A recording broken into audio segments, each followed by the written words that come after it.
Purpose is personal. We were designed to judge our effect on the world based on who we see is affected by our effort. And that's the biggest thing I want to tell you about your future self, about generation transformation, and about the work that we all in this room are about to engage in. It's going to get hard. It's going to be difficult. There will be moments where you lose your sense of motivation, but the key to keeping it, the key to constantly having that feeling of purpose, is to continue to remind yourself, whatever your individual answer to the question is, who is served by the work that we're doing? Let me give you 3 ways really quickly that you can continue to remind yourself about who is served by the work that we do. Number 1, just like the experiment, just like meeting Will, make time in your regular schedule to meet the direct beneficiaries of your work. So many of us are working on really complicated projects that involve all sorts of problem solving, and so we're sitting in meetings and we're writing reports and we're forgetting to interact with the people who are going to benefit by the work that we're doing. Put time in your schedule to do that. Go out into the world if you have to, or ask them to come to you, like Will. Ask them to come to you so they can interact with you and your team. The second, collect impact stories. Collect every story you hear about how the work that you're doing matters. Every time you get a small thing, like a thank you note, or a big thing like an article about what your company or your nonprofit or your initiative is doing, capture it.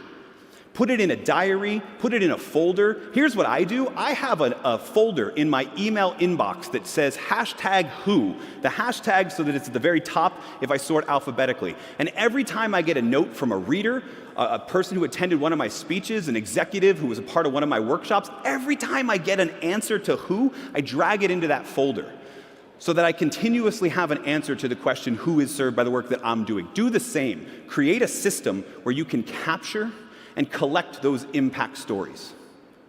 And then lastly, third thing to do, share gratitude with the people you work with on a regular basis. This one's not for your who, it's for their who.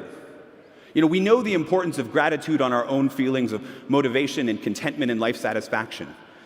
And so most of us, maybe you have a regular gratitude practice, but what I would encourage you to do is add something to it. Because a who that speaks to the personal purpose, a thank you that really answers that who, requires 2 elements. Element number 1, thank you so much for working so hard on this, or thank you so much for helping me on this. Thank you for this, because it allowed me to do that. In other words, thank you so much for the work you put in. I just want to tell you how important it is to me and my life and what I do. A 2-fold sense of purpose. In fact, we have a couple of seconds to do this, and I want to show you how this works right now. We're at the end of 2 amazing days. Do you agree with me? We're at the end of 2 amazing, outstanding days? Yes, you can clap for that.